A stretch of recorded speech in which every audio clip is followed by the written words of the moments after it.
محترم ناظرین، السلام علیکم ورحمۃ اللہ وبرکاتہ۔ حضرت اسماء رضی اللہ تعالی عنہ کی قربانی اور صلح ربانی۔ حضرت زبیر رضی اللہ تعالی عنہ عشرہ مبشرہ میں سے ہیں، حواری رسول ہیں۔ آپ صلی اللہ علیہ وسلم نے فرمایا، اے طلحہ، اے زبیر، جنت میں ہر نبی کے 2 حواری یعنی باڈی گارڈ ہوں گے۔ میری حواری تم دونوں ہو جو ہر وقت میرے ساتھ چلو گے۔ اس حواری ہونے تک حضرت زبیر کا پہنچنا حضرت اسماء کی قربانی سے ہوا ہے کہ حضرت اسماء نے اپنا حق معاف کیا، اپنے حقوق معاف کیے اور کہا تم جاؤ، اللہ سے بدلہ لے لوں گی۔ پھر وہ حالات بھی آئے۔ خود فرماتی ہیں کہ حضرت زبیر ہر وقت حضور صلی اللہ علیہ وسلم کے ساتھ رہتے تھے اور میرے گھر میں کچھ بھی نہیں تھا۔ کام بھی خود کرتی تھی، باہر کا بھی اور اندر کا بھی، گھوڑے کا چارہ بھی لانا اور اونٹوں کا چارہ بھی لانا، گھر کا کام بھی کرنا۔ 3 دن فاقہ آیا، باپ بھی موجود لیکن شکایت نہیں کی، رسول بھی موجود لیکن شکایت نہیں کی، خاوند بھی موجود لیکن شکایت نہیں کی، لڑائی نہیں کہ میرا حق ادا کرو۔ عورتیں تو جلدی سے کہہ دیتی ہیں میرا حق ادا کرو، اور جو بہن حق معاف کرے کہ جنت میں اکٹھا لے لوں گی۔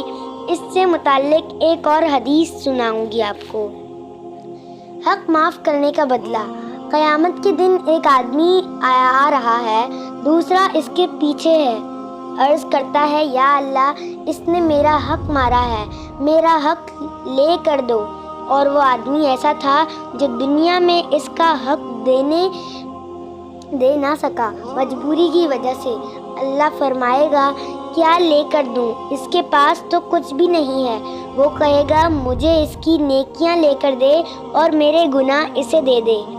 اللہ فرمائے گا اوپر دیکھ۔ جب وہ اوپر دیکھے گا تو جنت نظر آئے گی، عالی شان، عظیم الشان، سونے چاندی کے محلات۔ تو وہ عرض کرے گا یا اللہ، یہ کس نبی کی جنت ہے، کس صدیق و شہید کی جنت ہے؟ تو اللہ تعالیٰ فرمائے گا جو قیمت ادا کر دے اس کی جنت ہے۔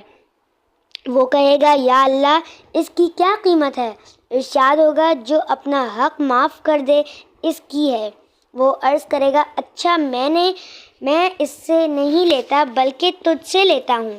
تو جو عورتیں اپنے خاوندوں کو دین کے لیے آگے بڑھائیں گی اور اپنا حق معاف کر دیں گی، انہیں بدلہ اللہ تعالیٰ اپنے خزانوں میں سے دے گا۔ جیسے حضرت اسماء نے حق معاف کیا کہ بھوک آئی لیکن خاوند سے گلہ کیا، نہ باپ سے شکایت اور نہ دربار رسالت میں شکوہ، خود سے کام لے رہی۔ حالانکہ عورت ذات کیا مرد بھی بھوک میں کمزور ہوتا ہے۔ پڑوسی ایک یہودی عورت نے بکری ذبح کی اور اس کا گوشت پکانا شروع کیا۔ جب اس کی خوشبو اٹھی تو فرماتی ہیں میں بے تاب ہو گئی اور میں نے سوچا آگ لینے جاتی ہوں، اسی بہانے سے وہ ایک آدھ بوٹی مجھے بھی کھلا دے گی۔ کہتی ہیں میں آگ لینے گئی، اس اللہ کی بندی نے کھانے کا پوچھا ہی نہیں، آگ پکڑا دی۔ حالانکہ میرے گھر میں تو تنکا بھی پکانے کے لیے نہیں تھا، آگ کو کیا کرتی؟ میں نے آگ پھینک دی اور بیٹھ گئی۔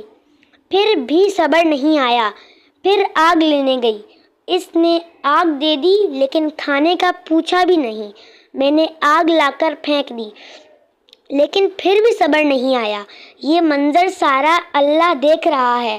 یہ چاہتی تو اپنے حق کا مطالبہ کر کے اپنے خاوند کو گھر میں بٹھا لیتی، لیکن بٹھایا تو نبی کا حواری بنا دیا، اور نبی کے حواری کو جو جنت ملے گی، اسماء بھی تو اس جنت میں جائے گی۔ اللہ اکبر!